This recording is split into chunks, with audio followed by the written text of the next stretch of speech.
Bueno, damos gracias al Señor de que en la Biblia encontramos toda la información que Dios quiere que sepamos referente a los acontecimientos finales, ¿vale?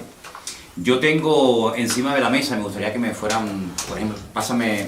Esta Biblia que yo tengo aquí, es una Biblia muy poco conocida, que se conoce como la Biblia de la profecía. Es una Biblia que es igual que todas las Biblias del mundo, evidentemente, pero es una Biblia que tiene estudios sobre temas proféticos y tiene muchísimos esquemas, muchísimas fotografías, muchísimos estudios, libro por libro, de todas y cada una de las profecías que aparecen en la Biblia. Aparece el porcentaje de cada profecía, del material profético en cada libro, las profecías más importantes. Si en algún momento quieren seguir profundizando en este tema de las profecías, pues les recomiendo esta Biblia. Es muy poco conocida, yo no sé ni cómo la conseguí, pero es una Biblia que está muy bien para estudiar todo el tema profético. Después también traje un libro que es una auténtica joya, de hecho es muy viejito, de los años 50. Para mí es el mejor libro que existe para estudiar escatología. Ahora tenemos una definición de la palabra escatología. Este libro lo escribió Dwight Pentecost y se llama Eventos del Porvenir. Es un libro excelente porque tiene una particularidad, y es que él presenta las distintas interpretaciones sobre pasajes bíblicos. Generalmente yo tengo docenas y docenas de libros de Daniel, de Apocalipsis, de escatología bíblica, y lo que ocurre es que el autor de ese libro te presenta su postura teológica. Pero sin embargo, este autor es muy bueno porque te dice, hay personas que este pasaje lo interpretan así, así, así. Y hay otras personas que lo interpretan así, así y asado. Y te dice qué versículos se pueden utilizar para defender una postura teológica, qué versículos se utilizan para defender otra. Entonces es un libro extraordinario. Yo me imagino que se puede conseguir este libro en el día de hoy, pero es el mejor. Sinceramente, de todos los que yo tengo, es el mejor. Luego yo les voy a recomendar, esto es un material, sí, no te preocupes. Después, con el paso del tiempo, sería bueno que ustedes se fueran haciendo con algo de material para tener en casa, ¿no? Para que ustedes sean autodidactas y puedan estudiar la Biblia por sí solos. Yo les voy a recomendar 2 diccionarios. Este es uno de ellos, Nuevo Diccionario Bíblico Ilustrado. Es un diccionario bíblico muy bueno, que además contiene muchas fotografías y muchos gráficos, muchísima información. Es un diccionario extraordinario, pero que muy bueno. Y después hay otro que yo suelo utilizar mucho, que es este también, que se llama el diccionario Vine, pero este ya se centra más en explicación de palabras griegas y hebreas. Te dice dónde aparecen esas palabras, cómo se han traducido, y es un diccionario muy práctico a la hora de decir, bueno, esta palabra realmente ¿qué significa? ¿Cómo se tradujo esta palabra en este libro? ¿Cómo se tradujo en otro momento de la historia en otro libro? Es un libro extraordinario. Y luego tengo todo el Nuevo Testamento con el texto griego. Ustedes saben que el idioma griego es un idioma tremendamente rico, y a veces una palabra traducida no explica exactamente lo que se quiso decir en un principio. Entonces este es un volumen extraordinario, porque antiguamente venían 6 volúmenes, en 6 tomos, pero ahora lo han hecho en uno solo, y entonces se titula Comentario al texto griego al Nuevo Testamento. Durante estas próximas clases les iré recomendando diferentes libros para que ustedes tengan material muy bueno a la hora de conocer el tema de la escatología. Tenemos aquí en la pizarra una explicación, una definición de la palabra escatología, una palabra que parece muy raro, pero que no es tan complicada. La escatología bíblica, ¿vale?, es la rama de la teología. Teo es Dios, eología es palabra. Es la rama de la teología que trata de los acontecimientos finales. Escatos significa último, logos, palabra o estudio. Entonces es el estudio de las palabras que tienen que ver con los últimos tiempos. Yo sé que no es una palabra que se suele utilizar habitualmente en nuestro vocabulario de cada día, pero para que ustedes sepan que cuando hablamos de escatología no estamos hablando de nada raro, sino es la rama de la teología que estudia los acontecimientos finales. Hay parte de la teología que estudia la figura de Dios, hay parte de la teología que estudia la angelología, todo lo que tiene que ver con el mundo de los ángeles, los demonios y todo eso. Hay parte de la teología que tiene que ver con la salvación, etcétera, etcétera. Pero la parte de la teología que estudia los acontecimientos finales se llama escatología. En este caso, escatología bíblica. ¿De acuerdo? Entonces, es muy, muy importante que nos demos cuenta de un principio que funciona a la perfección. Y es que la Biblia se interpreta a sí misma. Esa es una regla de oro que hay que tener siempre presente. Lo que usted a lo mejor está leyendo en Daniel y no entiende, te vas a lo mejor al Apocalipsis y lo entiende, o viceversa. Vamos a hacer una prueba antes de entrar ya en materia, a explicar un par de capítulos muy fundamentales y necesarios de entender para poder entender el resto del tema de la escatología, para que ustedes se den cuenta lo importante que es entender otras cosas del libro de Daniel para poder interpretar adecuadamente el libro del Apocalipsis. Vamos a hacer un ejemplo. Vamos a ir, por ejemplo, al capítulo 13 del libro del Apocalipsis. El último libro de la Biblia, concretamente en el capítulo 13, los primeros versículos, vamos a leerlos para los hermanos que nos están escuchando. Apocalipsis 13, del 1 al 2. Y se van a dar cuenta que si ustedes no tienen una base bíblica para poder interpretar estos textos, ustedes no van a entender absolutamente nada. Que es lo que les suele pasar a mucha gente. Que cuando se quieren meter a estudiar escatología bíblica, como no tienen una base, el libro de Apocalipsis les aburre y entonces lo dejan para más adelante porque no entienden nada. Apocalipsis 13:1 dice: me paré sobre la arena del mar y vi subir del mar una bestia. Fíjense el dato que nos da aquí. Tenía 7 cabezas y 10 cuernos. Y en sus cuernos 10 diademas. Y sobre sus cabezas un nombre blasfemo. La bestia que vi era semejante a un leopardo. Sus pies como de oso. Y su boca como boca de león. Y concluye el versículo 2 diciendo que el dragón le dio 3 cosas. Le dio poder, le dio su trono y le dio grande autoridad. Ahora, está bien claro que este animal no existe. No hay ningún animal que se parezca a un leopardo, pero que cuando observa sus pies es como un oso y cuando habla es como un león. Entonces uno dice, esto no se puede interpretar literalmente. Detrás de esto hay un lenguaje simbólico. Cada animal, cada cosa que aquí nos proporciona el texto, tiene que significar algo, y como no sé lo que es ese algo, no entiendo el pasaje. Entonces lo que la gente hace es que lo descarta y ya digo, lo deja para más adelante. Entonces, lo primero que vamos a estudiar esta tarde es la figura o la imagen del rey Nabucodonosor. Y nos vamos al capítulo 2 del libro de Daniel. Leí estos versículos de Apocalipsis 13 para que os deis cuenta que si ustedes no entienden el pasado, no pueden entender el futuro. Entonces, en Daniel capítulo 2, es un capítulo extraordinario porque nos habla acerca de un sueño que el rey de Babilonia, en este caso Nabucodonosor, tuvo.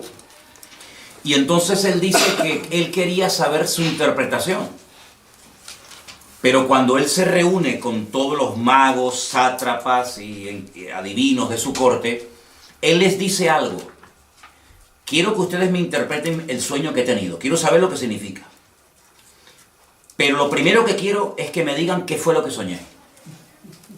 Y cuando yo vea que ustedes han sido capaces de contarme lo que yo soñé, entonces yo sabré que ustedes son capaces de interpretarme el sueño. Claro, esto nunca se había pedido.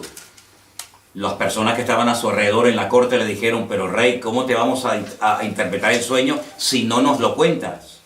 Cuéntanos el sueño y nosotros te diremos lo que significa. Y él dijo, de eso nada. Si no me cuentan el sueño y a continuación su interpretación, los mando a matar a todos.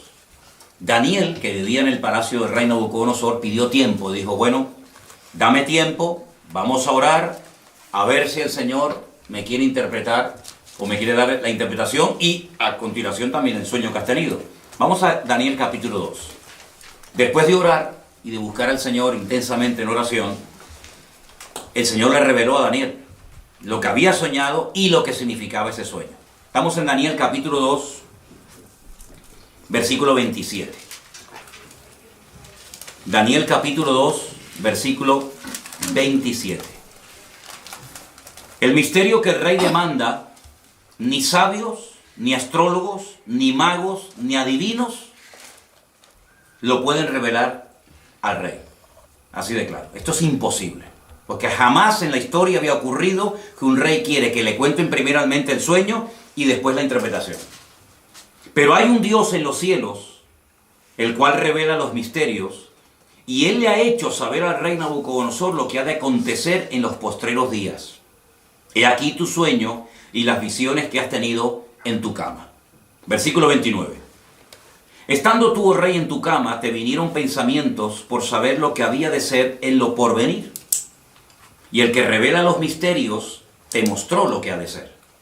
Y a mí me ha sido revelado este misterio, no porque en mí haya más sabiduría que en todos los vivientes, sino para que se dé a conocer al rey la interpretación y para que entiendas los pensamientos de tu corazón. Daniel no está atribuyendo ninguna gloria para sí mismo, sino que él lo que está dejando bien claro es que no hay hombre alguno en la tierra que sea capaz de interpretar esto, ni siquiera él. Pero sin embargo él exalta y levanta la figura de su Dios y dice, pero hay un Dios en los cielos que lo sabe todo, que lo conoce todo. Ahora, la interpretación del sueño es algo impresionante, porque te vas a dar cuenta de que Dios es el que conoce y revela la historia cuando Él quiere y como Él quiere. Escucha la interpretación del sueño. Versículo 31.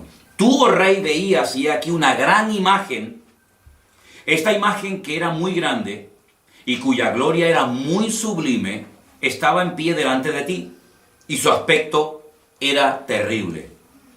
La cabeza de esta imagen era de oro fino, solo la cabeza, su pecho y sus brazos de plata, su vientre y sus muslos de bronce, sus piernas de hierro, sus pies en parte de hierro y en parte de barro cocido. Estabas mirando hasta que una piedra fue cortada no con mano e hirió a la imagen en sus pies de hierro y de barro cocido y los desmenuzó. Entonces fueron desmenuzados también el hierro, el barro cocido, el bronce, la plata y el oro, y fueron como tamo de las eras de verano. Y se los llevó el viento sin que de ellos quedara rastro alguno. Mas la piedra que hirió a la imagen fue hecha un gran monte que llenó toda la tierra. Este es el sueño. También la interpretación de él diremos en presencia del rey. Versículo 37. Tú, oh rey, eres rey de reyes, porque el Dios del cielo te ha dado reino, poder, fuerza y majestad. Y donde quiera que habitan hijos de hombres, bestias del campo y aves del cielo, Él lo ha entregado en tu mano, y Él te ha dado el dominio sobre todo. Tú eres aquella cabeza de oro. Ya está revelando la interpretación del sueño. Después de ti se levantará otro reino inferior al tuyo, y luego un tercer reino de bronce, el cual dominará sobre toda la tierra. Y el cuarto reino será fuerte como hierro, y como el hierro desmenuza y rompe todas las cosas, y desmenuzará y quebrantará todo. Y lo que viste de los pies y los dedos, en parte de barro cocido de alfarero y en parte de hierro, será un reino dividido, mas habrá en él algo de la fuerza del hierro, así como viste hierro mezclado con barro cocido. Y por ser los dedos de los pies en parte de hierro y en parte de barro cocido, el reino será en parte fuerte y en parte frágil. Así como viste el hierro mezclado con barro, se mezclarán por medio de alianzas humanas, pero no se unirán el uno al otro, como el hierro no se mezcla con el barro. Y en los días de estos reyes, el Dios del cielo levantará un reino que no será jamás destruido, ni será el reino dejado a otro pueblo. Desmenuzará y consumirá todos estos reinos, pero Él permanecerá para siempre. Y de la manera que viste que del monte fue cortada una piedra, no con mano, la cual desmenuzó el hierro, el bronce, el barro, la plata y el oro, El gran Dios ha mostrado al rey lo que ha de acontecer en lo porvenir, y el sueño es verdadero y fiel su interpretación. Claro, ante semejante revelación, este rey soberbio, que era el que gobernaba la tierra en aquel momento, dice que se postró sobre su rostro, se humilló ante Daniel y mandó que le ofrecieran presentes e inciensos. Es decir, vamos a ver, es que lo que Nabucodonosor está viendo es espectacular, porque si tú has sido capaz, por el poder de tu Dios, de recibir la revelación del sueño que yo he tenido, yo no tengo ninguna duda de que lo que tú me has interpretado es verdad.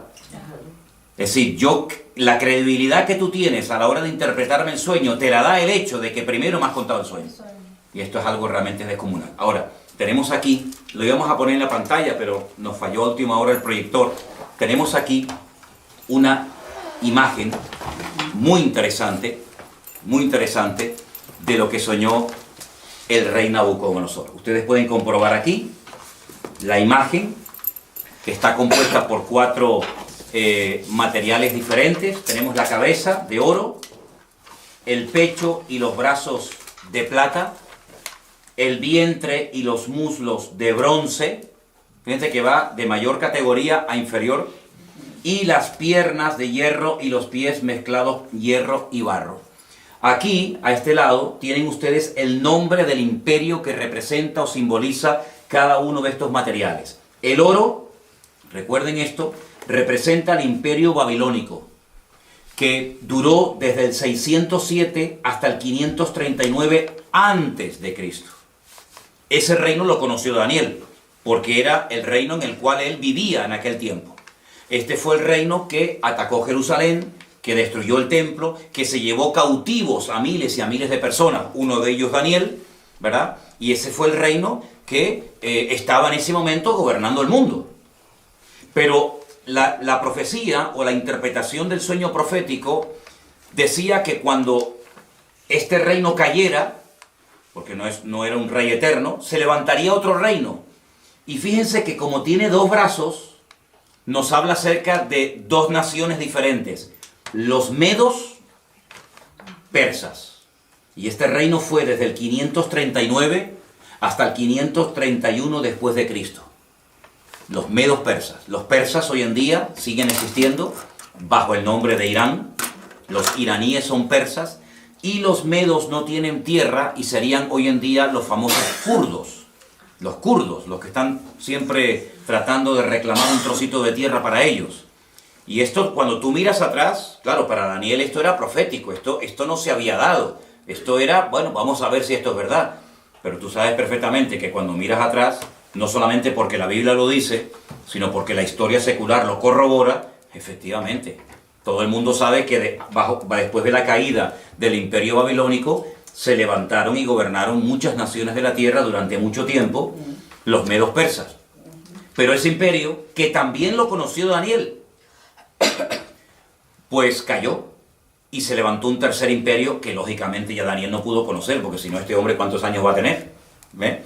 Este imperio, que era el imperio de los griegos, del cual habla mucho la Biblia en el libro de Daniel, iría desde el 331 hasta el 168 antes de Cristo, y está representado por el vientre y los muslos de bronce, ¿vale? Y el rey más famoso de este imperio, sin lugar a dudas, fue Alejandro Magno, del cual indirectamente también habla la Biblia, y lo vais a ver en otras profecías y en otros capítulos del libro de Daniel. Pero el imperio... Perdón, ¿de sí. bronce o de cobre? ¿Perdón? ¿De bronce o de cobre? De bronce. Ahí pone cobre. ¿De cobre? ¿Dónde está? Aquí, mira. Sí, bueno, pero bronce. Es bronce. Bronce. ¿Ok? Ese imperio, aunque fue un imperio muy importante que ejerció una influencia tremenda, prueba de ello es que el Nuevo Testamento se escribió en el idioma de esta gente, en el idioma de los griegos, ¿vale? Ese imperio cayó, y hay cosas muy interesantes que contar acerca de ese imperio. Y se levantó un cuarto imperio que está representado por las piernas de hierro, y fue un imperio que casi duró 1000 años. Ten en cuenta que de todos los miembros del cuerpo humano, el miembro más largo son las piernas. Y por eso las piernas representan al Imperio Romano. Pero hay dos piernas, y así como había dos brazos que representan a los medos y a los persas, también había dos partes del Imperio Romano muy importantes, Oriente y Occidente, ¿vale? La capital del Imperio Romano en Oriente, ¿cuál era? Constantinopla. Y la capital del Imperio Romano en Occidente era Roma, ¿vale? Este fue el imperio del Nuevo Testamento. Este es el imperio que conoció Cristo, que empezó en el 476 hasta el 900 y pico, después de Cristo. De todos los 4 imperios que aquí se menciona en la Biblia, que iban a aparecer a lo largo de la historia de la humanidad, el único que encontramos en el Nuevo Testamento es el imperio de los romanos. Estos 3 ya habían desaparecido en la época de Cristo. El babilónico, el medo-persa y el griego ya no existían, aunque lógicamente dejaron mucho de su influencia. Y bueno, todavía se pueden ver vestigios y ruinas y monumentos de estos imperios, pero que desaparecieron antes de Cristo. El Antiguo Testamento, la Tanaj, como se llama en hebreo, nos relata la historia del imperio babilónico, nos relata la historia del imperio medo-persa, pero no dice absolutamente nada del tercer imperio, que es el imperio de los griegos. No tenemos información en nuestras Biblias sobre el imperio griego. Pero en el Concilio de Trento, siglo XVI, ¿vale? Concilio de Trento, siglo XVI, la Iglesia Católica, a través del Papa de turno, decidió por su cuenta y libre albedrío, meterle 7 libros más al Antiguo Testamento. Y uno de esos libros, yo les recomiendo que lo lean. Se llama Primera de Macabeos y Segunda de Macabeos. Por eso si alguien te dice, oye, ¿por qué la Biblia de ustedes tiene 66 libros y la de los católicos tiene 72? ¿Es que ustedes le han quitado libros? No, es al revés. No es que nosotros le hayamos quitado libros, es que ustedes le han metido libros. Ustedes le han metido 7 libros más en el Concilio de Trento, siglo XVI. Esos libros, por ejemplo, se llaman Sabiduría, Judith, Tobías, Primera y Segunda de Macabeos.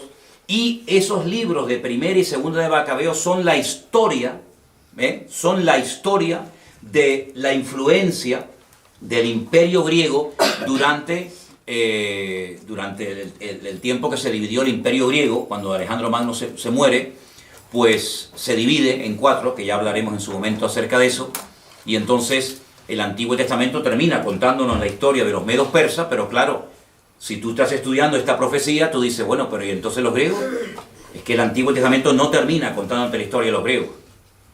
Y cuando empiezas el Nuevo Testamento ya te encuentras a los romanos, Poncio Pilato, el César de Roma, etcétera, etcétera. Entonces tú dices, ¿qué pasó con el tercero? Bueno, tú sabes, o debes saber, que entre el Antiguo Testamento y el Nuevo Testamento hay 400 años de silencio, donde no se cuenta nada, ¿vale? Y entonces por eso los griegos no aparecen en el Antiguo Testamento, pero estaba profetizado por el Señor de que habría un tercer imperio llamado el imperio de los griegos, de los macedonios, ¿de acuerdo? Entonces lo que tienen que aprenderse sí o sí de memoria, y no es tan complicado, son 8 palabras: oro, plata, bronce y hierro. Mira qué fácil. Oro, plata, bronce y hierro. Babilonia, Medo-Persia, Grecia y Roma. Ya está. Con esos 4 materiales, ustedes saben que la interpretación del sueño del rey Nabucodonosor consistía en revelarle al rey Nabucodonosor la historia de 4 imperios que tendrían mucho que ver con el pueblo de Dios, tanto en el Antiguo como en el Nuevo Testamento. Podríamos contar cientos de cosas de cada uno de los imperios. Por ejemplo, este imperio, el babilónico, fue el que destruyó el primer templo, por ejemplo, ¿vale? Fue el segundo imperio, el de los medos persas, el que permitió la reconstrucción del segundo templo, por ejemplo, ¿verdad? Ahí está, en este segundo periodo, en este segundo templo, está la historia del famoso libro de Esther, donde está Asuero, donde está el rey Artajerjes, el rey Darío, ¿vale? El rey Ciro. Todo eso ocurre bajo el gobierno de los medos persas, el segundo imperio que hubo, ¿vale? Hay muchas cosas que se pueden contar acerca de cada uno de estos imperios. Fue el cuarto imperio el que, por así decirlo, inventó el sistema de muerte más despiadado y humillante del mundo, que es la crucifixión, y era el que estaba profetizado que emplearían con la figura de Cristo. Por eso el Mesías no podía haber nacido antes del Imperio Romano, porque prácticamente no existía la crucifixión, ¿vale? Fue el Imperio griego, con su cultura y su filosofía y su idioma tremendamente rico, el que utilizó el Señor para la traducción de la Biblia por primera vez. La primera vez que se tradujo la Biblia, el Antiguo Testamento, ¿vale? El Nuevo Testamento aún no estaba escrito, fue en el idioma griego. Y esa versión se conoce como la versión o la Biblia de la Septuaginta. Porque se llevaron a 70 intérpretes de la Biblia a la ciudad de Alejandría, y allí se les pidió que tradujeran la Biblia. Y esa primera traducción se llamó la Biblia de la Septuaginta. ¿De acuerdo? Ahora bien, esta imagen fue un sueño que tuvo el rey Nabucodonosor. Ahora pueden entender ustedes la soberbia de este rey cuando le dice Daniel: tu reino es solamente la cabeza de oro. Pero cuando tu reino caiga, se levantará un segundo, un tercer y un cuarto imperio. Pero si ustedes siguen leyendo el libro de Daniel, se van a dar cuenta que en el capítulo 3, él manda a construir una imagen toda de oro, desde la cabeza hasta los pies, como diciendo: yo no reconozco, yo no acepto, por mucho que se haya humillado y por mucho que haya reconocido que el Dios de Daniel era el verdadero. Hay un momento en el que él reflexiona y dice: ¿cómo? ¿Que va a haber un segundo imperio, un tercero y un cuarto? De eso nada. Él manda a construir una estatua de oro. Les voy a leer unos versículos simplemente del capítulo 3. El rey Nabucodonosor, verso 1, hizo una estatua de oro cuya altura era 60 codos, su anchura era de 6 codos, la levantó en el campo de Dura, en la provincia de Babilonia. Un atentado contra la revelación divina, como diciendo: toda la estatua va a ser de oro porque mi reino va a durar eternamente y para siempre. Y ese fue el gran milagro de aquellos 3 jóvenes que dice la Biblia que no quisieron postrarse ante la imagen de oro y fueron arrojados dentro de un horno de fuego, y el Señor los salvó milagrosamente de la muerte. Y otra vez el rey Nabucodonosor cae de rodillas y reconoce que el Dios de estos chicos es el Dios verdadero. Pero bueno, vendrán otros momentos en los que demostrará su soberbia y su orgullo, porque a pesar de las cosas tremendas que está viendo, él sigue, como decimos aquí, R con su actitud, ¿no? De no querer reconocer las cosas. Entonces, queda claro la interpretación de este sueño, queda claro, ¿no? ¿Vale? Los 4 imperios ya forman parte de la historia, pero ¿qué es lo que ocurre? En el capítulo 2 del libro de Daniel es donde aparece este sueño con su correspondiente interpretación. Pero, a su vez, Daniel también tiene un sueño, en el capítulo 7. Entonces vamos al capítulo 7 del libro del profeta Daniel y vamos a leer algunos versículos en esta tarde. ¿Los hermanos de Bélgica nos están escuchando bien? Ok, perfecto. Les mandamos un saludito a todos los hermanos de Bélgica. Y a todos los que nos están viendo de muchas partes, hermanos de Estados Unidos y de México y de muchos lugares. Que el Señor les bendiga a todos. Daniel capítulo 7. Y van a ver lo importante que es entender la interpretación de este sueño que tuvo Daniel para poder entender los primeros versículos que leímos en esta tarde de Apocalipsis capítulo 13, donde no se entendió nada, pero vais a ver qué importante. Daniel capítulo 7, voy a pedirles a algunos de ustedes que lea un versículo, yo leo el siguiente, pero tienen que leerlo fuerte porque estamos grabando, ¿de acuerdo? Daniel 7:1. En el primer año de Belsasar, rey de Babilonia, tuvo Daniel un sueño. ¿Ven? Ya no está Nabucodonosor como rey, ahora es Belsasar, pero sigue estando el reino de Babilonia. Tuvo un sueño y visiones de su cabeza mientras estaban en su lecho. Luego escribió el sueño y relató lo principal del asunto. ¿Alguien que lea el versículo 2? Daniel dijo: miraba yo en mi visión de noche, y he aquí que los 4 vientos del cielo combatían en el gran mar. Versículo 3 dice, y 4 bestias grandes diferentes, la una de la otra, subían del mar. La primera era como león y tenía alas de águila. Yo estaba mirando hasta que sus alas fueron arrancadas y fue levantada del suelo y se puso enhiesta sobre los pies a manera de hombre y le fue dado corazón de hombre. Versículo 5. Y aquí otra segunda bestia, semejante a un oso, la cual se alzaba de un costado más que de otro. Tenía en su boca 3 costillas entre los dientes, y le fue dicho así, levántate y devora mucha carne. Después de esto miré, y he aquí otra, semejante a un leopardo, con 4 alas de ave en sus espaldas. Tenía también esta bestia 4 cabezas, y le fue dado dominio. Después de esto miraba yo en las visiones de la noche, y aquí la 4ª bestia, espantosa y terrible en gran manera, fuerte, la cual tenía unos dientes grandes de hierro, devoraba y desmenuzaba, y las obras hollaba con sus pies, y era muy diferente de todas las bestias que vi antes de ella, y tenía 10 cuernos. Mientras yo contemplaba los cuernos, he aquí que otro cuerno pequeño salía entre ellos, y delante de él fueron arrancados 3 cuernos de los primeros. Y he aquí que este cuerno tenía ojos como de hombre, y una boca que hablaba grandes cosas. Estuve mirando hasta que fueron puestos tronos, y se sentó un anciano de días, cuyo vestido era blanco como la nieve, el pelo de su cabeza como lana limpia, su trono llama de fuego, y las ruedas del mismo fuego ardiente. Un río de fuego procedía y salía de delante de él. Millares de millares le servían, y millones de millones asistían delante de él. El juez se sentó, y los libros fueron abiertos.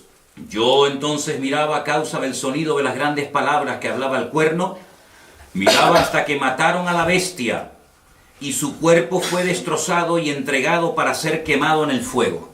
Había también quitado a las otras bestias su dominio, pero les había sido prolongada la vida hasta cierto tiempo. Estamos en el versículo, 13. ahora el 13. Miraba yo en la visión de la noche, y aquí con las nubes del cielo venía uno como hijo de hombre, que vino hasta el anciano de días, y le hicieron acercarse delante de él. Y le fue dado dominio, gloria y reino, para que todos los pueblos, naciones y lenguas lo sirvieran. Su dominio es dominio eterno, que nunca pasará, y su reino es uno que nunca será destruido. Se me turbó el espíritu a mí, Daniel, en medio de mi cuerpo, y las visiones de mi cabeza me asombraron. Me acerqué a uno de los que asistían y le pregunté la verdad acerca de todo esto, y me habló y me hizo conocer la interpretación de las cosas. Escuchen, estas 4 grandes bestias son 4 reyes que se levantarán en la tierra. Primer dato interesante, verso 18. Después recibirán el reino los santos del Altísimo, y poseerán el reino hasta el siglo, eternamente y para siempre. Entonces tuve deseo de saber la verdad acerca de la 4ª bestia, que era tan diferente de todas las otras. Espantosa en gran manera, tenía dientes de hierro, uñas de bronce, que devoraba y desmenuzaba, y las sobras hollaba con sus pies.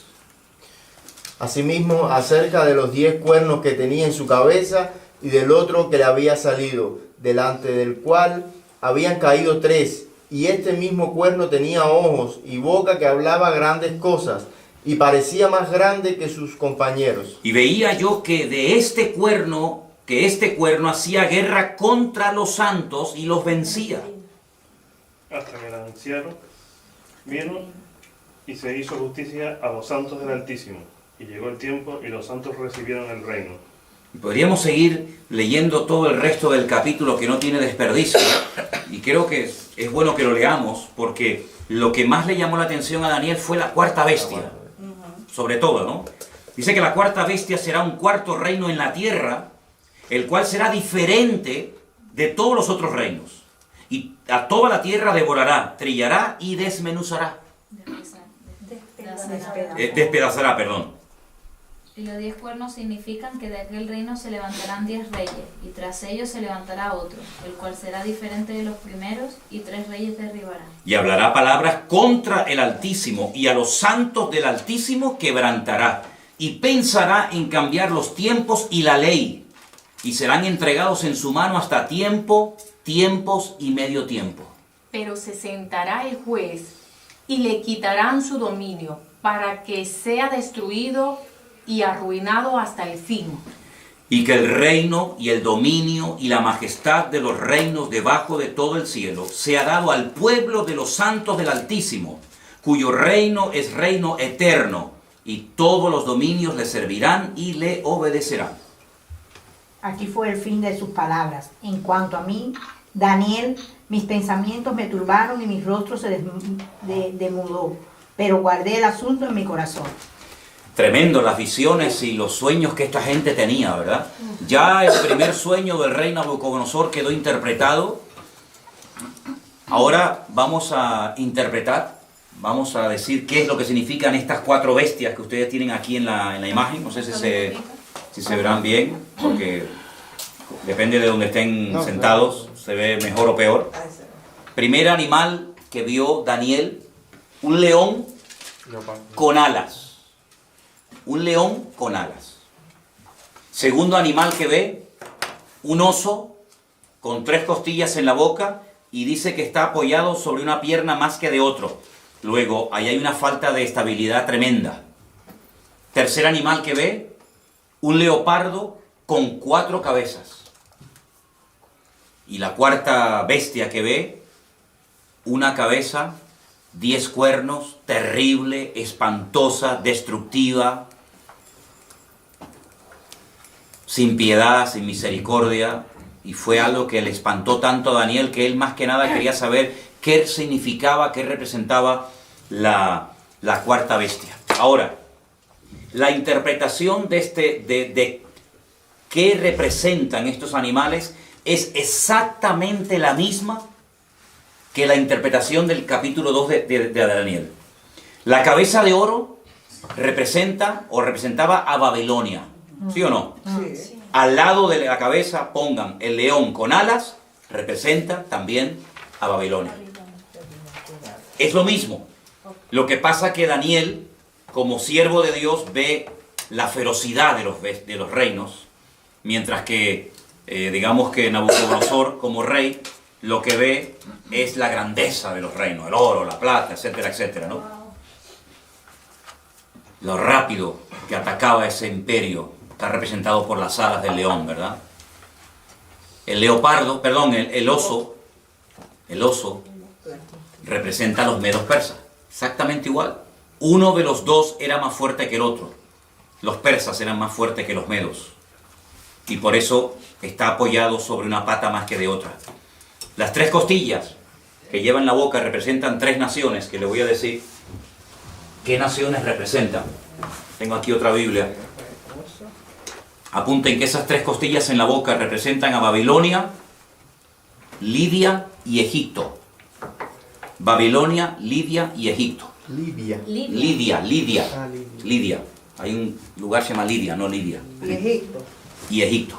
Perdón, no es Libia. No, Lidia. Como el nombre de... Lidia, con D. Con D. Babilonia, Lidia, Y Egipto. Y Egipto. Lidia. Ok. El leopardo de 4 cabezas representa al imperio de los griegos.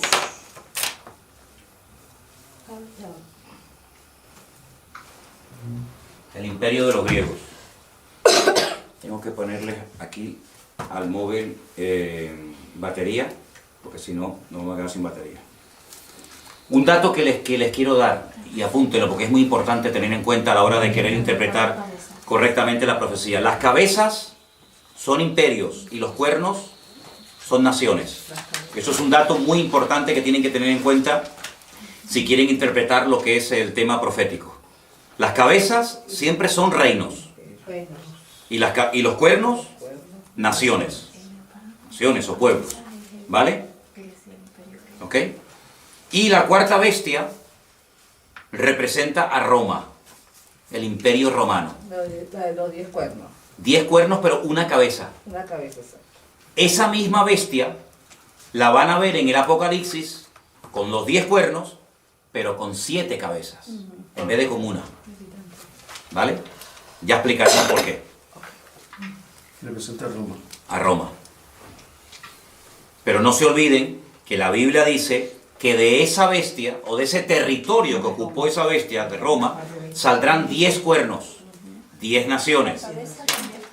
Y de esas 10 cuernos sale uno, que es lo que llaman el cuerno pequeño, que hablaba blasfemias contra los santos del Altísimo, que le hacía guerra a los santos del Altísimo y los vencía. Ahora, en ese momento, los santos del Altísimo no eran los cristianos.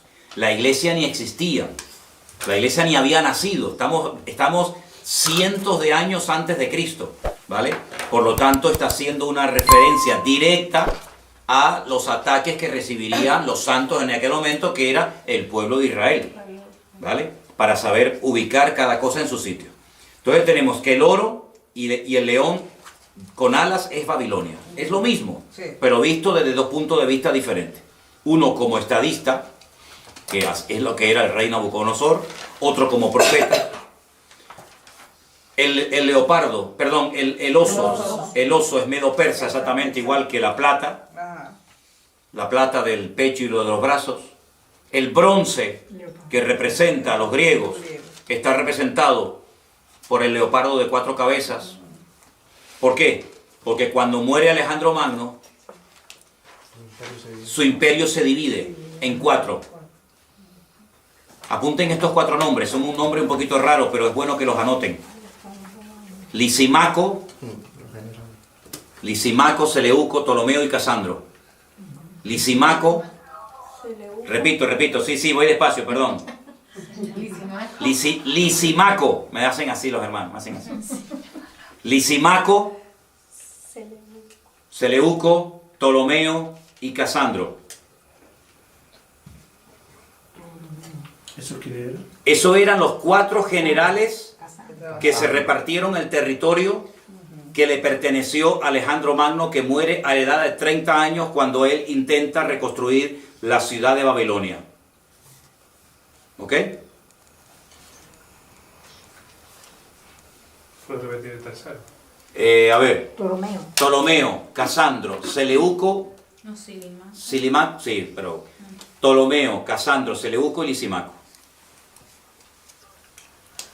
Recuerden ese nombre Seleuco, porque ustedes van a oír mucho del imperio griego, que tiene que ver mucho con Israel, de los famosos seleucidas.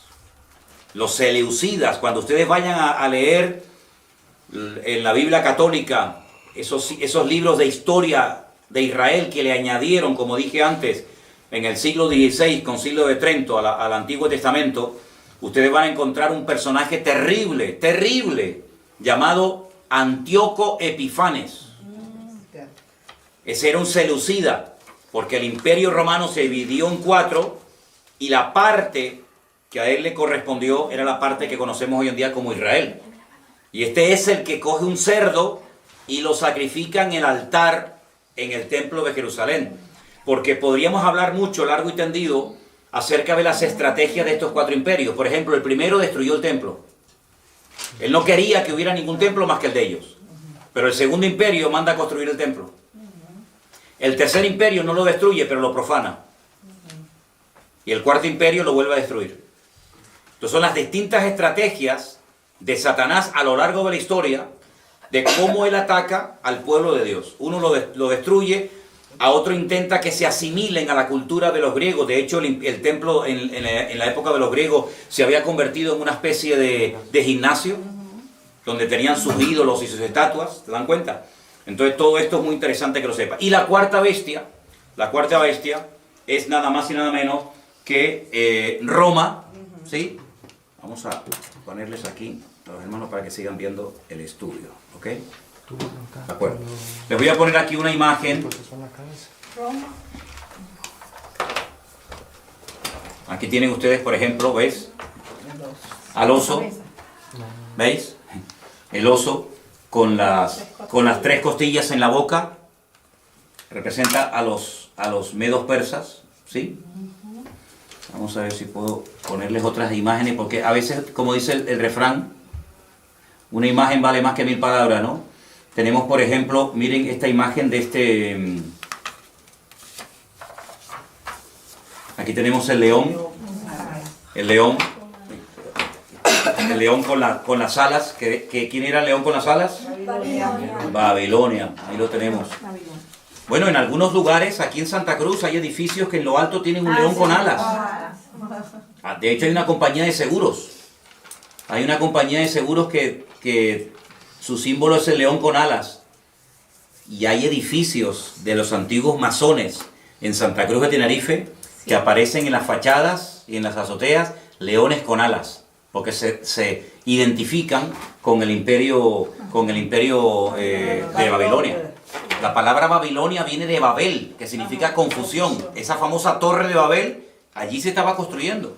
¿Y cuál era la capital en aquel tiempo de esta gente? Pues era Nínive, a donde quería mandar el Señor a su siervo, el profeta Jonás, ¿no? Entonces, vamos a ir otra vez a Apocalipsis capítulo 13 y vamos a cambiar las palabras que aparecen ahí por los nombres de los imperios. Y vas a ver cómo lo vas a entender ahora perfectamente. Al principio, Apocalipsis 13, 1 y 2, lo leímos y nadie entendió nada. Ahora vas a ver que lo vas a entender perfectamente con esta pequeña explicación que te he dado. ¿Alguien que me lea los 2 primeros versículos, por favor?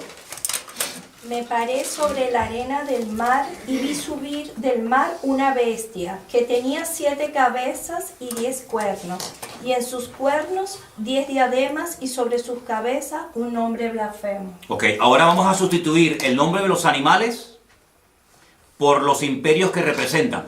Vuélvelo a leer otra vez, por favor. Ustedes allí en Bélgica y los hermanos que nos ven por ahí, inténtenlo hacer en casa, pero cambiando el nombre del animal y sustituyéndolo por el imperio que representa o simboliza. Ok, otra vez. Me paré sobre la arena del mar y vi subir del mar una bestia. En otro versículo que ya les daré, el mar representa las naciones. ¿Vale? Tenía 7 cabezas, 10 cuernos.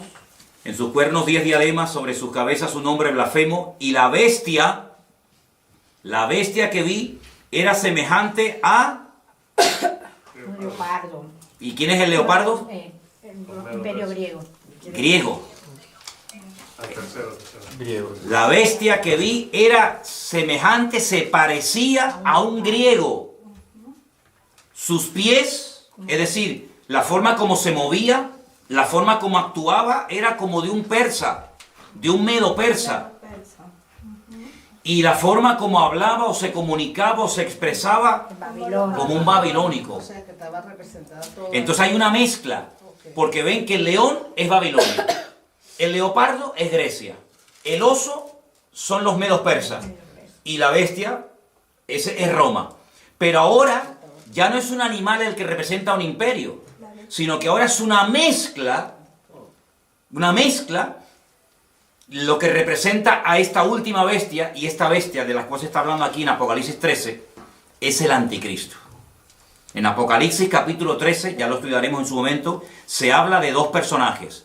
Una bestia, que es el anticristo, y otra bestia, que es el falso profeta. Otro personaje completamente diferente. Digamos que el anticristo va por la línea política, es el político de turno, el que gobierna, y el falso profeta es el que se encarga, digamos, de lo religioso, de lo espiritual, por decirlo de alguna manera. Entonces uno dice, bueno, si el anticristo, o la bestia, como se lo llama en el Apocalipsis, es semejante a un leopardo o a un griego, uno tiene que indagar y estudiar fuera de la Biblia cómo era el estilo de vida de la gente griega. Y uno dice, era gente que le daba una importancia tremenda al aspecto físico. Miren la cantidad, yo no sé en otros países, pero alrededor de nuestra iglesia hay 7 gimnasios y todos llenos. Es decir, es un hombre que le va a dar una importancia tremenda a la imagen, al aspecto físico. Es interesante. Una persona que se va a cuidar, una persona que va a dar una imagen atractiva, una imagen llamativa, porque así eran los griegos, se cuidaban hasta decir basta. Pero cuidado porque eran bisexuales la mayoría de los griegos. Les gustaba tanto las mujeres, como los hombres, como los niños, como los animales, como lo que apareciera. Estamos viviendo unos tiempos donde hoy en día hay mucha gente que dice, no, a mí me gustan las mujeres, me gustan los hombres. Terrible. Eran hedonistas, es decir, el placer como meta. El placer como objetivo. Pasarlo bien, disfrutar de la vida, sean drogas, sea sexo, sea lo que sea. Así eran los griegos. Eran gente culta. La cuna de toda la filosofía tiene su origen en Grecia. Eran gente culta, no eran estúpidos, no eran ignorantes, eran gente culta. Luego, sabían expresarse, sabían hablar. Lean los discursos ustedes de Platón, de Aristóteles, de Sócrates. Eso es alucinante, la riqueza del vocabulario, ¿verdad? La demagogia que utilizaba aquella gente, la oratoria que tenían, todo eso lo va a tener este tipo, ¿verdad? Porque se va a parecer a un griego. Pero además dice que sus pies, su forma de actuar, era como de un oso. Y los osos son los persas. Claro. Oigan hablar ustedes a los persas. Te cautivan. Hablan así, muy suave. Calmado. No es como los árabes que hablan muy brusco, muy cerrado, muy bruto el idioma, ¿no? El persa es muy suave en su forma de hablar, muy tranquilo, te cautiva. ¿No han visto los gatitos persas, lo lindos que son? Son así los persas, son cautivadores, son seductores, te atrapan, su forma de ser es impresionante. Pero dice la Biblia que su boca es como la de un león, destructivos a más no poder. Entonces te das cuenta que es una mezcla de culturas, es una mezcla de pueblos, de influencias del pasado. Te das cuenta lo importante que es saber lo que significan los animales del Antiguo Testamento, claro. Porque si no, no te enteras a la hora de interpretar el Nuevo. Pero hay un dato muy importante. La última parte del versículo 2 dice que el dragón, y el dragón en la Biblia, ¿quién es? Satanás. Es uno de los muchos nombres que recibe Satanás en la Biblia. Dragón, Satanás, diablo, serpiente antigua, etc. El dragón o Satanás le dio poder, su trono, una sede de gobierno y grande autoridad.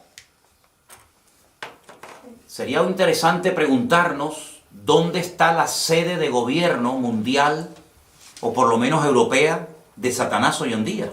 Porque cuando estudiemos las iglesias del Apocalipsis, ustedes van a ver que hay un mensaje a una iglesia, y a esa iglesia le dice el Señor, yo sé dónde ustedes tienen su congregación. Ustedes tienen la iglesia, ustedes se congregan donde hoy por hoy Satanás tiene su trono.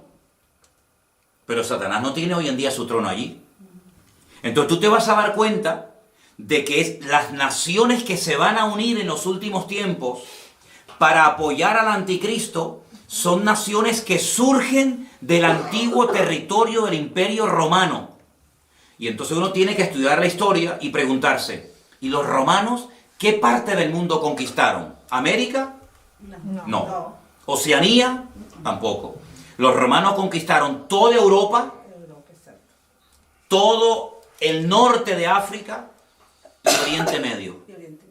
Por eso ven dos piernas, porque una pierna representa un continente y la otra pierna representa la otra parte. África y Occidente. Qué curioso que el único continente del mundo que se ha unido militarmente, económicamente, políticamente, etcétera, ¿cuál ha sido? Europa. Europa hace años se enfrentó en una guerra donde murieron 65 millones de personas, donde franceses, alemanes, ingleses, austríacos, polacos, todos se odiaban. Sin embargo, hoy en día son amigos y se sientan todos a comer en la misma mesa. Hubo una primera guerra mundial donde murieron millones de personas. Es decir, el único continente donde se han llevado a cabo 2 guerras mundiales ha sido Europa. Y sin embargo, hoy en día se han unido y hay una sede de gobierno hoy por hoy en Europa que está desde donde nos están viendo ahora mismo nuestros hermanos de Bélgica, allí en Bruselas, desde donde está la sede de gobierno europeo, y lo que se aprueba ahí afecta para bien o para mal al resto de Europa. De hecho, los españoles, los franceses, los alemanes, etcétera, tienen sus eurodiputados, sus representantes en ese lugar donde se dictan leyes de todo tipo.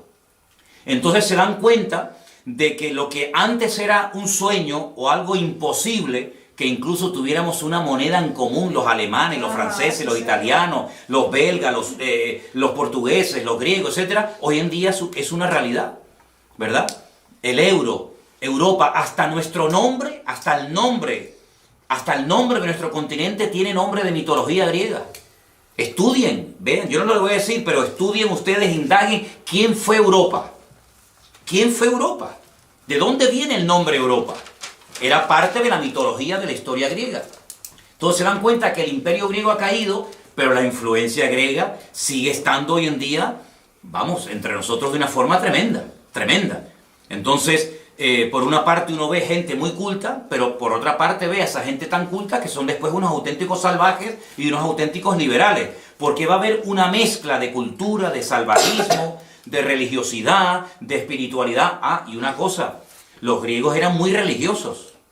No se olviden ustedes que cuando el apóstol Pablo fue a Grecia, al Areópago, dice que caminó por la mañana y luego por la tarde lo invitaron a compartir la palabra y dijo, hermanos o amigos, veo que ustedes sois gente muy religiosa, porque tenéis dioses para todo. Incluso observé que tenéis un altar donde hay abajo, al pie del altar, una inscripción que dicen, al Dios no conocido. Por si acaso se nos queda alguno por no adorar, también lo adoramos. Y Pablo, aprovechando esa coyuntura, dijo, yo os vengo a hablar de ese Dios que ustedes ignoran, y comenzó a predicarles la palabra, ¿no? Entonces, vamos a estudiar en estas clases, paso a paso, cómo poder interpretar los capítulos del libro del Apocalipsis, pero antes de meternos a estudiar en profundidad los capítulos y los personajes, tenemos que tener las herramientas para interpretar. Ya sabemos interpretar los materiales. Si yo les digo la plata, los medos persas. El oro, Babilonia. El leopardo de 4 cabezas, que representa la división del imperio griego cuando muere Alejandro Magno, los 4 generales, ya sabemos quiénes son, los griegos. La bestia con una cabeza y 10 cuernos, los romanos. El león con alas, los babilónicos. Bueno, ahora nos quedan los caballos que cambian de color en el libro de Apocalipsis, y también nos queda no solamente el tema de los caballos, sino también el lenguaje simbólico que se emplea cuando se habla de algunos imperios en particular, como por ejemplo el macho cabrío y el carnero. Eso lo vamos a ver la próxima semana, cómo hay una batalla entre el macho cabrío y el carnero, cómo se enfrentan el uno al otro, cómo hay un cuerno que le crece de una forma enorme, de una forma desproporcional. Todo eso lo vamos a ir viendo, porque el libro del Apocalipsis está escrito en un lenguaje simbólico y hay que dominarlo. Pero luego una cosa que yo creo que es fundamental es, después, con toda esta información, saber poner cada pieza en su lugar. Es decir, todo el mundo ha oído hablar algo del anticristo, de la marca de la bestia, del falso profeta, de Armagedón, ¿vale? Ahora, con todas esas piezas, ¿dónde va cada una? ¿Qué es primero? ¿Los sellos, las copas, las trompetas, el caballo negro, el caballo blanco, el amarillo? ¿Qué va primero? ¿La marca de la bestia o el arrebatamiento de la iglesia? ¿Qué va segundo? ¿La gran tribulación? Todo eso hay que saber ponerlo en su sitio, y la próxima semana, Dios mediante, vamos a poner aquí en la pizarra, vamos a hacer por orden los acontecimitos. Vamos a dar algunos versículos, como mínimo 3 por cada acontecimiento, para que ustedes puedan demostrar, yo creo en esto, por esto, porque lo dice la Biblia, y aprendernos el orden y explicar cada uno de esos acontecimientos, ¿de acuerdo? Entonces, yo quiero darles lugar ahora para que si hay alguna pregunta de lo que yo he explicado esta tarde, que es básico y elemental para poder profundizar en otros textos de la Biblia, cualquier pregunta que tengan, la hagan ahora, que quede grabada, que también quede grabada la respuesta, y así de esa manera, pues, si algo no ha quedado lo suficientemente claro, que lo pregunten ahora, ¿de acuerdo? A ver, ¿alguien tiene alguna pregunta sobre el material que hemos dado en esta tarde, por favor, con toda libertad, la pueden hacer ahora, ¿sí? Pastor, los 4 generales que cuando Alejandro Magno, que se separaron, ellos también, por supuesto, ellos formaron parte de lo que es ahorita Europa. Entonces, ¿cuáles fueron los sitios donde ellos se establecieron? Muy buena pregunta. Los 4 generales que se encargaron de administrar el territorio que había sido previamente conquistado por Alejandro Magno, se repartieron diferentes zonas. Unas zonas tocaba Europa. Yo lo voy a decir exactamente el próximo día, ¿sí? Otros tomaron territorios de África. Otros territorios tomaron, por ejemplo, lo que sería Palestina y Siria y Jordania. Entonces, eso es muy importante porque de uno de esos cuatro viene el anticristo. Y eso es muy importante porque nosotros tenemos que saber el anticristo qué características como humano tiene. Yo sé que hay películas en Hollywood donde aparece Satanás teniendo relaciones sexuales con una mujer y nace el anticristo. Esas son películas. El anticristo tiene padre y tiene madre.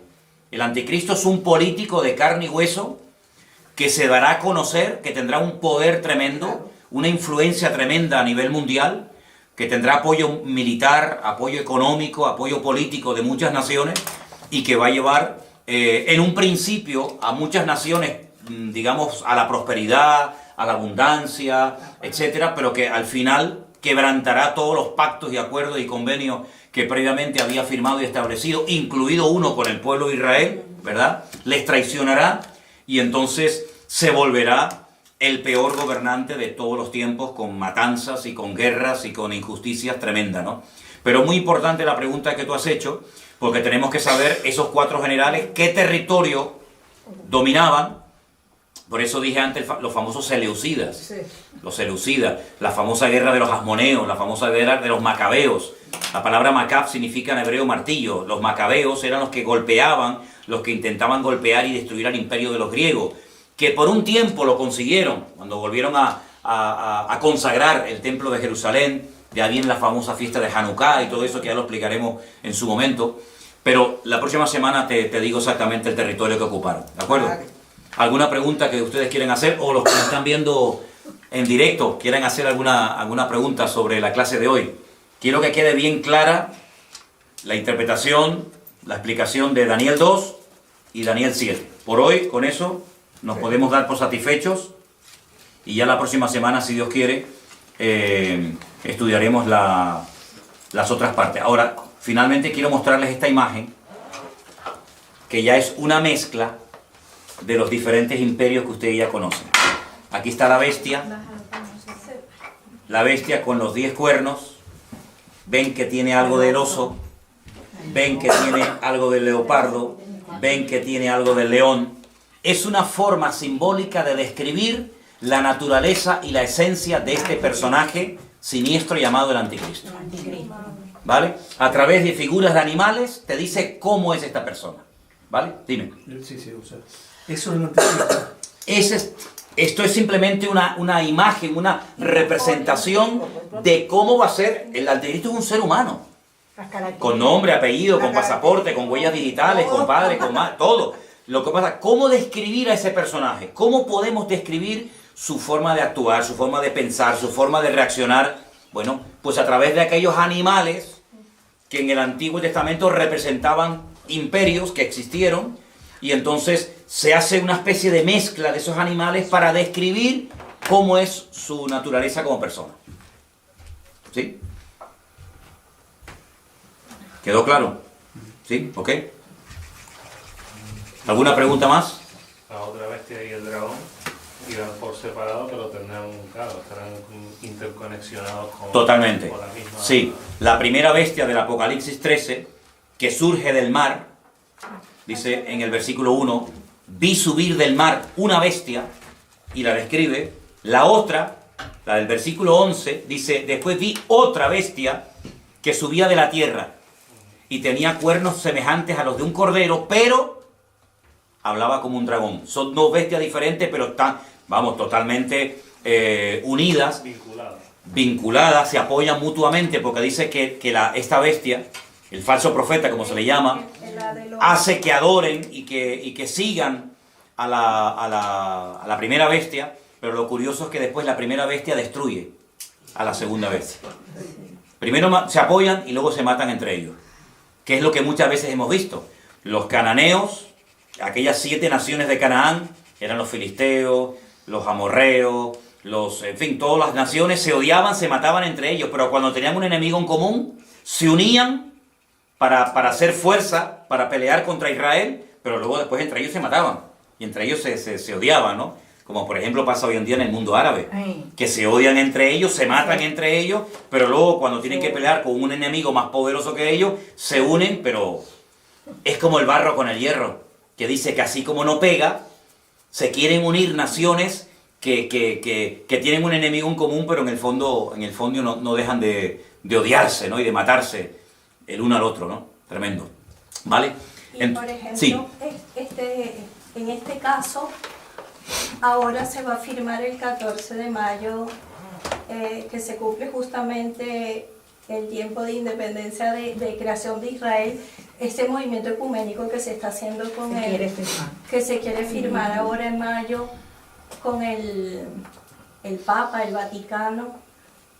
¿No sería simbólicamente la representación así de este falso profeta? Bueno, vamos a ver en la Biblia qué nos dice la Biblia acerca del falso profeta. La Biblia nos habla muchísimo, nos da datos muy interesantes, porque claro, vamos a ver, uno dice, bueno, el anticristo, vale, tiene que venir. Pero bueno, ¿cómo reconocemos a este señor? Si ya está, si no está, ¿de dónde tiene que venir? ¿Cómo es? ¿Cómo no es? La Biblia te da un montón de información, porque si no, ¿para qué me dice que va a venir el anticristo si no me dice cómo va a ser y cómo tengo que reaccionar? El falso profeta. Sí, va a venir un falso profeta y tal, que parece un cordero a priori, pero que luego cuando habla es un demonio. Pero ¿cómo puedo reconocerlo? La Biblia nos da unos datos hasta de cómo se visten, hasta de cómo se van a vestir, cómo van a actuar. Entonces, claro, con todos esos datos, tú los analizas y comienzas a descartar. Bueno, estas características las cumple, por ejemplo, este sector o esta religión, ¿sí o no? No, entonces esto no puede ser. ¿Y estas características pegan con esta religión? Pues no. ¿Y estas características que me dice aquí la Biblia pegan con esta? Dice, ostras, pues sí, pega muchísimo. Porque además te dice hasta dónde va a tener su sede de gobierno. Exacto. Desde dónde van a gobernar. Entonces, claro, ante estos datos, uno que vamos a suponer que uno es imparcial, ¿no? Y uno dice, bueno, yo quiero saber, ¿esta gente quiénes son?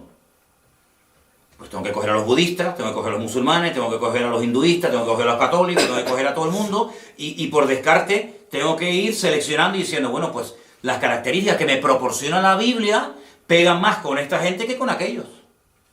Entonces todo eso lo vamos a ver porque la Biblia, y sobre todo el Apocalipsis, se escribió para darnos información, no para confundir. Claro. Darnos información en un lenguaje simbólico, pero que cuando tenemos las herramientas, como ustedes ya hoy pueden interpretar el Apocalipsis capítulo 13 muchísimo mejor que hace una hora. ¿Por qué? Porque ya sabes lo que representan los animales. Hace una hora no tenías a lo mejor ni idea. Pues cada semana tú vas a tener un montón de datos. Es como una plantilla, ¿no? Yo la pongo encima del texto y digo, el dragón significa esto, la bestia significa lo otro. Y te vas a dar cuenta de que vas a disfrutar, porque ahora sí que lo entiendo. Ahora sí que lo entiendo. ¿Y el anticristo y falso profeta que será? ¿Musulmán? No se sabe si es de religión, europeo. Vamos a verlo. Sí, la Biblia lo dice. Como también dice que una de las señales será que se unirán 4 potencias y una de ellas desaparecerá, será convertida a polvo. Yo lo puedo traerlo más claro, pues. Bueno, de lo que hemos leído esta tarde habla de 4 imperios que se levantarían, que finalmente serían destruidos y al final se levantaría un imperio eterno. Y claro, uno se pregunta, ¿y el imperio eterno cuál es? El que no va a ser destruido nunca. Años diciendo, Señor, una de las señales va a ser que cuando se empiezan a unir 4 potencias, esas potencias, ¿cuál será? No, más de 4 se van a unir, porque todavía no hemos entrado. Claro, es que ustedes quieren saber todo de golpe. 13 años, sí. Pero cuando vayamos, por ejemplo, al libro del profeta Ezequiel, claro, falta para eso. El profeta Ezequiel te habla de God, Magog, Meset y Tubal. Porque estamos hablando de bestias, estamos hablando de animales. No, pero ahora vamos a entrar a naciones. Y bueno, ¿quién es God? ¿Dónde está God hoy en día? ¿Dónde está Mesec? ¿Dónde está Tubal? Entonces uno tiene que decir, bueno, esas naciones antaño tenían un nombre, pero hoy en día siguen siendo las mismas con otros nombres. Hay naciones que se siguen llamando hoy en día exactamente igual que como se llamaban en la Biblia. Por ejemplo, Siria. Chipre. Siria siempre se ha llamado Siria, siempre. Egipto siempre se ha llamado Egipto. Pero hay naciones que existen hoy en día con otro nombre, pero que uno tiene que conocer cómo se llamaban en la Biblia esas naciones para saber decir, ah, mira quiénes son.